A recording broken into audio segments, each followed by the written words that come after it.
Um, how did your how do how does someone adjust from a combat situation to a civilian life?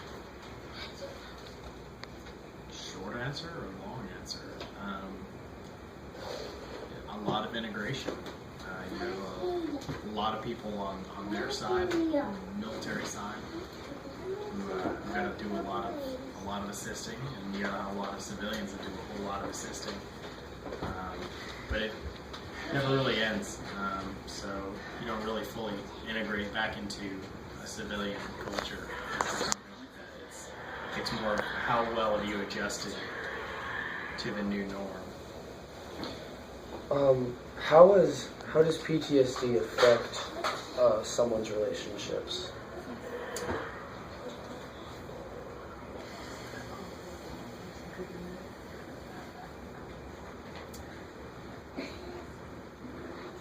Normally, people choose not to talk about things because they like to keep things secrets. And with PTSD, one of the best ways to limit your issues is to force yourself to talk about things. So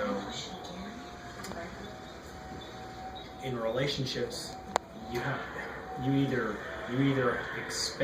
expound upon normal relationships that you already have, current relationships, and they become deeper if you follow the program of explaining what happened to you.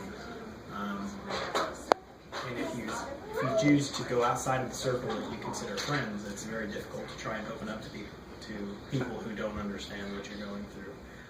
So new relationships can be exceptionally difficult. Existing relationships can benefit greatly from it if you choose to talk about your issues.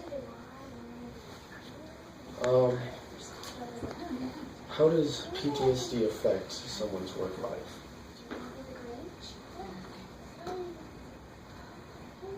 I feel like that would depend on the individual, because with the majority of people who have PTSD, they're fully functioning. It's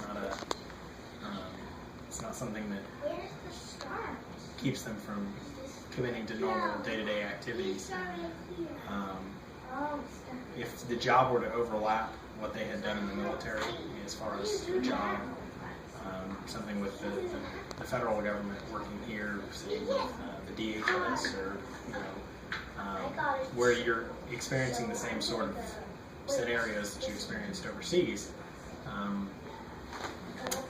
you may have issues, but typically everything stays pretty compartmentalized. So the issues that you have when you come back home from any type of trauma, you can hold a steady job, you can have work relationships, and most people will never know the difference. Simply because you're coping with the issues that you had. Yeah. And how can someone help another suffering from PTSD?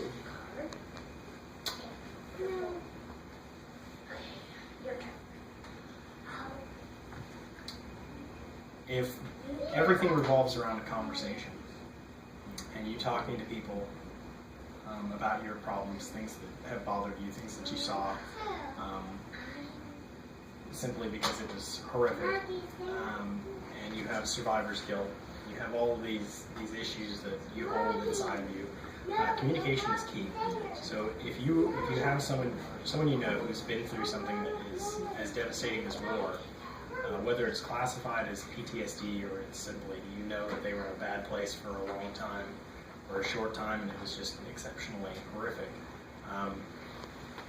it's very, very important that you talk to them, because the more communication you can have with that person, the more they're going to open up to you, and the more the things that they keep bottled up and keep closed away will be able to come out, because they'll trust you enough. It's very difficult to talk about some things, but if you can get them to talk and you can get them to communicate, it kind of works itself out. Well, I'd like to thank you for your time and thank you for the interview. Cheers.